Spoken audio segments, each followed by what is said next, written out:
Magandang araw po sa inyong lahat mga kababayan at welcome back dito po sa ating munting channel Pinas News Review kung saan nare-reviewin po natin ang mga mahalagang balita dito sa Pilipinas. Mga simpleng komento sa mga issue dito sa Pinas at eto nga mga kababayan, kapapasok lang. Hala, nagulantang ang lahat kapatid di umano ni PBBM nagsalita na. Sinampal ng katotohanan. Nako. Yan mga kababayan ang ating alamin at bibigyan ng komento mula po ito kay Banat News Updates. Nasa description po ang full video link ng video ito. Subscribe na po kayo. Pero bago po natin simulan pakinggan, panoorin at bigyan ng komento ang video ito. Ito mga kababayan, may i-share lang ako sa inyo.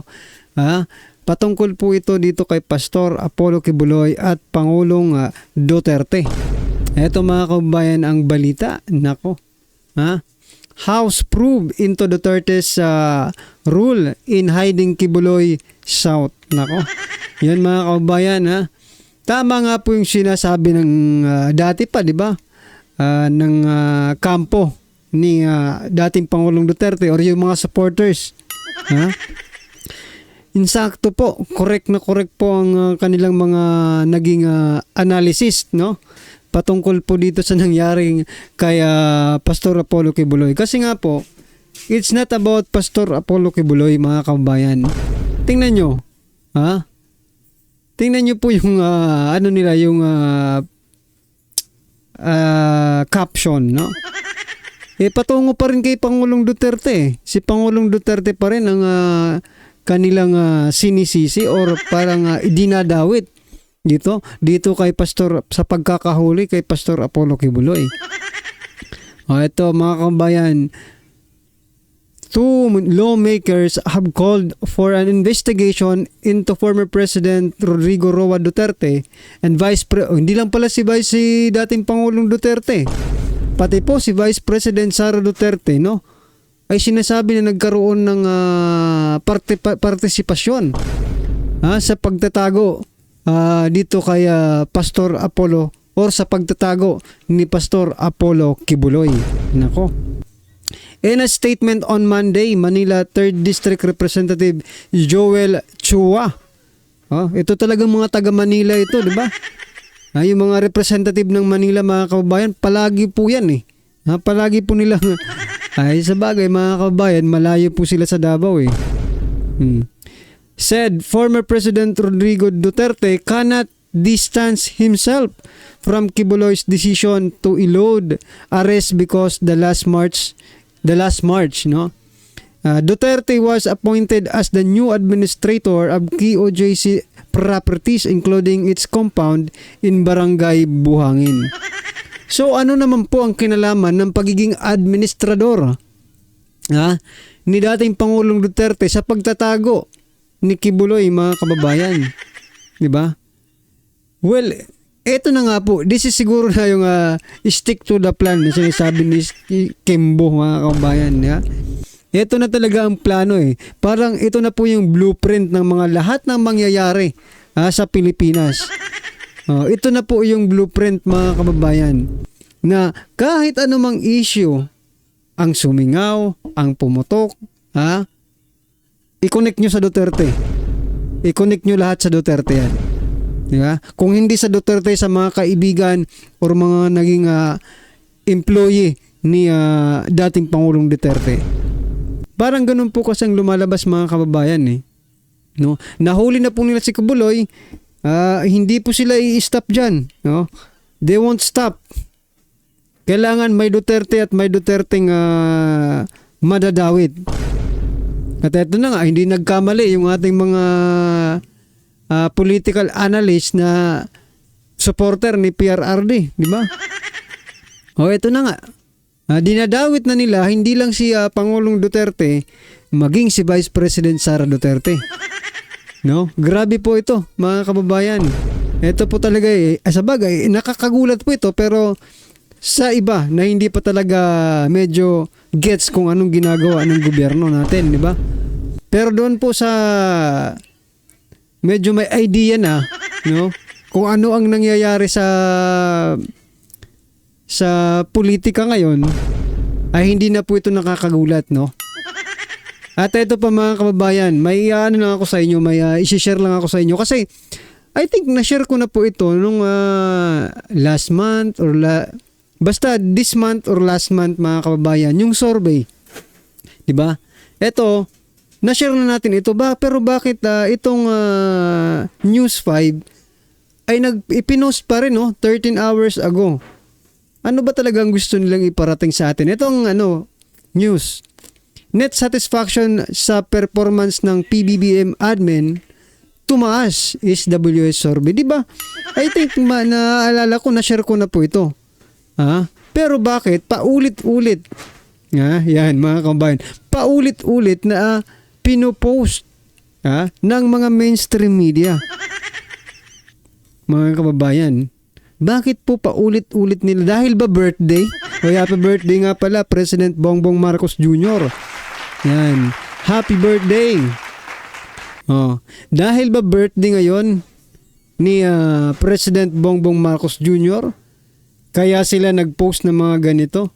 Or, this is part, mga kababayan, ng tinatawag na mind conditioning. Diba? To make sure that in the future, there is a basis, no? Well, anyway, ano po ang masasabi nyo dito? Ito ba ay pagbati lang sa birthday? Di sana, linagyan ng happy birthday, President Bongbong Marcos Jr. Diba? Pero hindi Talagang dinidiscuss nila dito kung paano nakuha yung ganitong satisfaction or satisfaction performance. Diba?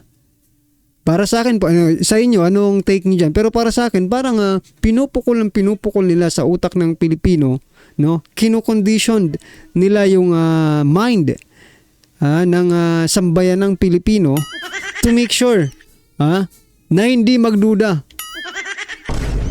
Kung mayroon mang mangyayari, something like that, di ba? Kung ano man yung mga di ba, alam nyo na yan mga kabayan, yung mga for example, mga kalokohan, di ba? Para pampalubag-lubag akong ganyan, di ba? Well, anyway mga kabayan, eto, pakinggan po natin ang video ito. Pakinggan po natin si Francis Leo Marcos. Yan mga kabayan. Pero bago pong lahat, kung di ka pa po nakapag-subscribe, nakalimutan ko kanina. Kung di ka pa po nakapag-subscribe sa ating munting channel, please don't forget to subscribe. At i-click na rin po ang bell notification para updated po kayo sa lahat ng ina-uploads nating reaction video. So ito na mga kababayan, pakinggan po natin si Francis Leo Marcos, no? Okay, kilala po natin ito sa mga nakasubaybay na sa atin noon pa, no? Naiba-vlog din natin po ito si Francis Leo Marcos, isang matulungin po ito eh. Ito mga kababayan. Para mag-humanitarian, magbigay ng libreng salamin, libreng check-up, libreng wheelchair. Buong Pilipinas. Naaalala ko pa noon, 2013, bumaha sa Pasay. Kaming dalawa ng tiyahin ko, at saka yung mga anak niya, si Fortuna, Barba, at saka si Chito, si Dino, si Segundo, si RJ. Namigay kami ng bigas sa Pasay nung tinamaan ng monsoon ng Pasay. Ibig sabihin, ang habang panahon, wala akong ginawa sa buhay ko kundi mag-humanitarian, bit-bit ang pangalang Marcos. Ngayon, nahihirapan ako ipagtanggol ka. Grabe. So yan mga kababayan, mismong I don't know kung anong relationship nila, but still, there's a connection. Marcos, di ba? Parang Marcos kasi doon yung pangalan niya at Marcos din yung presidente natin. Medyo nadadala rin siya sa pangalan, no? At sinasabi niya nga, ang hirap, no? Ang hirap ipagtanggol. Paano pa kaya yung mga bayarang vloggers, mga kababayan? Paano pa kaya sila makakapagtanggol, no? Kung mismo nga ito, nahihirapan eh. Pero, tanggol pa rin sila ng tanggol eh, no? Wala tayong magagawa dyan. Opinion naman nila yan. Tayo naman, may kanya-kanyang opinion, mga kababayan. Jasmine Parala, shout out po boss from Ilocos Norte. Agal-alwad ka kang kanayon boss, thank you. Di ba? Parang ang hirap ipagtanggol, no? Parang nahihirapan lang ako. Bro, mo yun? Diyos ko. Baka naman yung mga nagre-report sa'yo, Mr. President, hindi ka binibigyan ng tunay na report. Oo. Kagalang-galang na Pangulo. Yung pumasok sa KOJC, actually, hindi ho usapin dito yung false prophet. Sabihin na natin na si Kibuloy ay false prophet. Yes. Hindi ho yun ang usapin eh. Ang pinag-uusapan dito sa Oo nga po mga kababayan, no? Isa rin po yan sa nakikita nating nagiging topic ng mga ilang vloggers, no? At maging mga nagko-komento. Hindi ba nila naiisip mga kababayan na tao rin ito eh? No? Hindi tao po.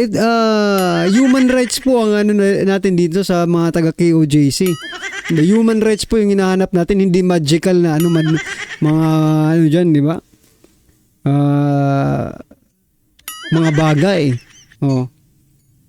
Kasi sila tinitingnan nila mga kababayan, si pastor ay Diyos, ganyan po sinasabi nila, ganyan. Pero it's not about that mga kababayan. Kasi gobyerno ito eh. Human rights po ang pinag-uusapan. kagalang-galang na Pangulo is yung statement mo na walang baril yung kapulisan.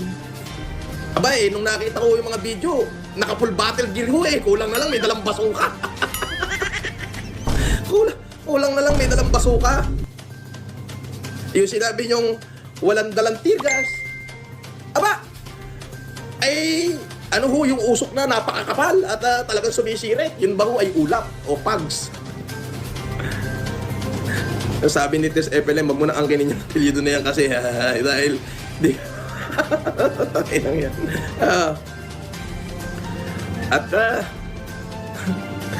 Oo, parang nahihirapan akong ipagtanggol ka Diyos ko, buong buhay ko, inikot ko yung buong Pilipinas sa pag-humanitarian, bit-bit yung pangalang Marcos.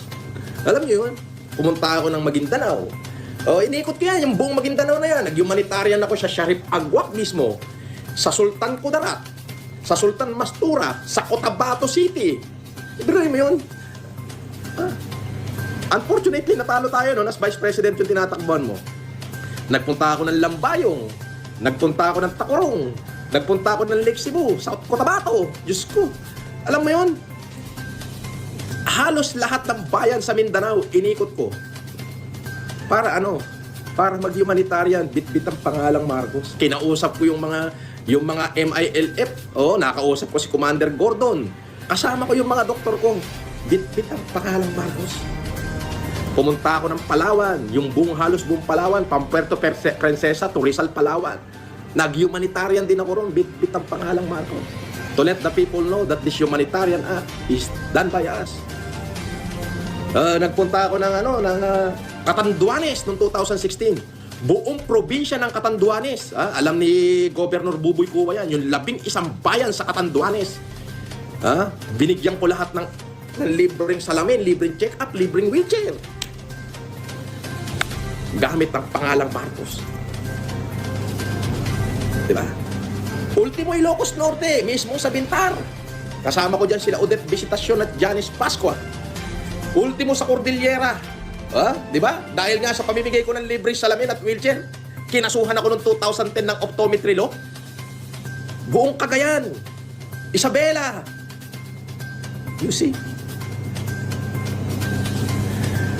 Kasama ko yung mga doktor ko. Ang linis-linis ng tingin sa pangalang Marcos no. Sa lahat ng dapuan ko. Kahit sabihin yung hindi ko dala yung pangalan nyo, kayo nagbe-benefit niyan. Nung COVID, isinugal ko yung buhay ko. Di ba? Ultimo Pasay, nung tinamaan ng monsoon yung Pasay, nung 2013, kasama ko si Auntie Baby. Namigay kami ng bigas, naka-record sa lahat ng dyaryo yan, sa Manila Bulletin, sa Philippine Star, sa Tribune, lahat. Ando pa si Chito, si Dino, si Segundo, si RJ. Malakas pa rin yung tsahe natin, si Fortuna. Tapos, ngayon parang Parang ang hirap mong ipagtanggol, Mr. President. Ako'y naniniwala na iba ang report, ang nire-report sa'yo, maaari, dahil sa sobrang busy mo. Then mga kababayan, kahit naman for example, nagre-report sa'yo, ito, opinion lang ito mga kababayan ha. For example, may nagre-report sa'yo, di ba?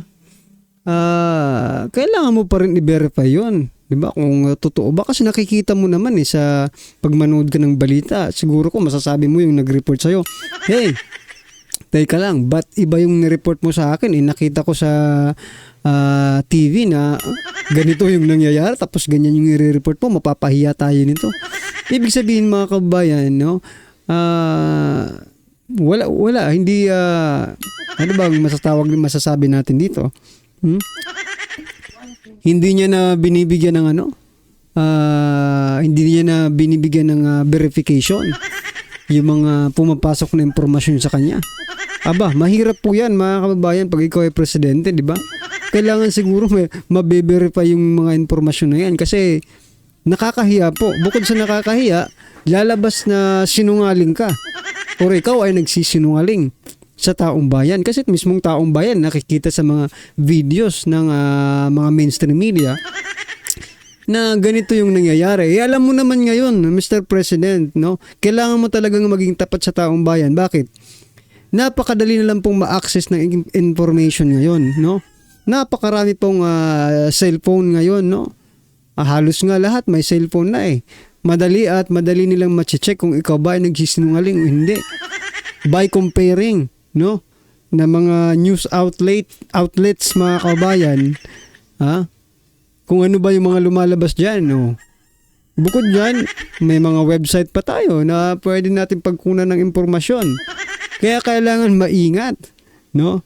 But still, no, pinanindigan po nila to the last drop na talagang nahuli nila si Pastor Apollo Kibuloy. Nako po. At masyadong malaki ang Pilipinas ay hindi mo na nakikita yung mga actual footage ng mga pangyayari. Bagkos, umaasa ka na lang sa nire-report sa'yo.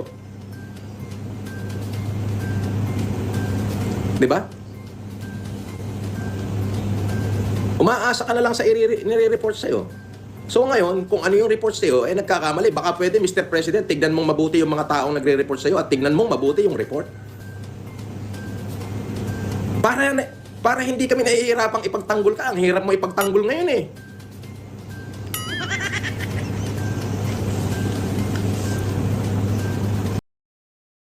So yan mga kababayan, ikaw ba dating supporter o supporter pa ngayon ni PBBM, di ba?